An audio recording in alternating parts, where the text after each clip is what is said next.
ପିଲାମାନେ ମୁଁ ଆଜି ତୁମକୁ କହିବି ତୁମ ଅଞ୍ଚଳରେ ବ୍ୟାପିଥିବା ସଂକ୍ରାମକ ରୋଗର ନିରାକରଣ ପାଇଁ ସ୍ୱାସ୍ଥ୍ୟ ବିଭାଗର ଅଧିକାରୀଙ୍କ ନିକଟକୁ ଦରଖାସ୍ତ ଲେଖ।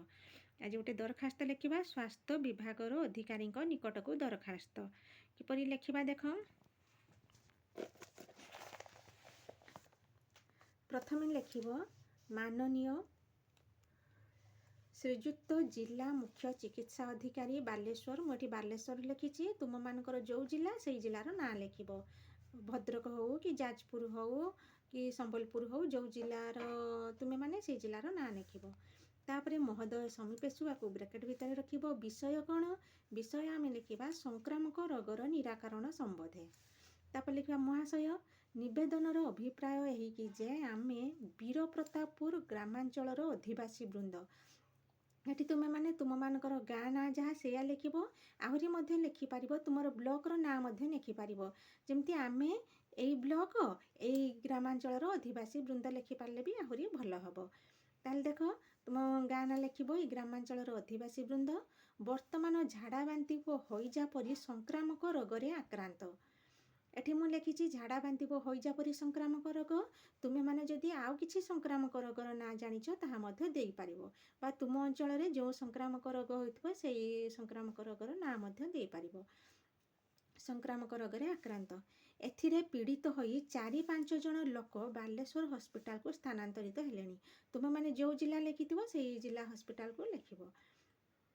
ସ୍ଥାନାନ୍ତରିତ ହେଲେଣି। ଏଠାରେ ଥିବା ପ୍ରାଥମିକ ସ୍ୱାସ୍ଥ୍ୟ କେନ୍ଦ୍ରଟି କେବଳ ନାମକୁ ମାତ୍ର। ଏଠାରେ କୌଣସି ବିଶେଷଜ୍ଞ ଡାକ୍ତର ବା ସେବିକା ନାହାନ୍ତି। ତେଣୁ ଏପରି ମାରାତ୍ମକ ରୋଗର ଫଳପ୍ରଦ ଚିକିତ୍ସା ଏଠାରେ ହୋଇପାରୁନାହିଁ।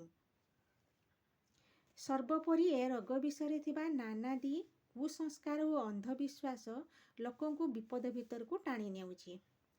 ତାପରେ ଏଣୁ ବିନୀତ ଅନୁରୋଧ କରୁ କି ଆପଣ ଏହାର ନିରାକରଣ ନିମନ୍ତେ ଯଥାଶୀଘ୍ର ବିହିତ ପଦକ୍ଷେପ ଗ୍ରହଣ କଲେ ଆମେମାନେ ବିଶେଷ ଉପକୃତ ହେବୁ। ତାପରେ ଲେଖିବ ଏଠି ଇତି ଆପଣଙ୍କର ବିଶ୍ୱସ୍ତ।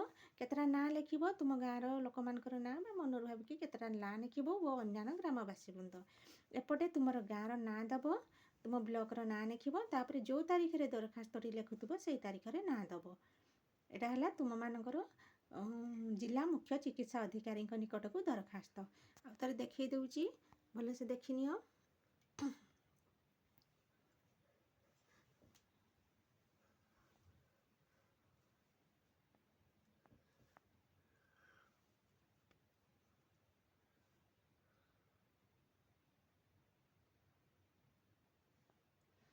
ଏ ରହିଲା ତୁମମାନଙ୍କର ଏଇ ଦରଖାସ୍ତ। ଯଦି ପିଲାମାନେ ତୁମକୁ ଏ ଦରଖାସ୍ତଟି ଭଲ ଲାଗୁଛି ତାହେଲେ ଲାଇକ୍ କରିବ ଆଉ ମୋ ଚ୍ୟାନେଲଟିକୁ ସବସ୍କ୍ରାଇବ୍ ମଧ୍ୟ କରିଦେବ।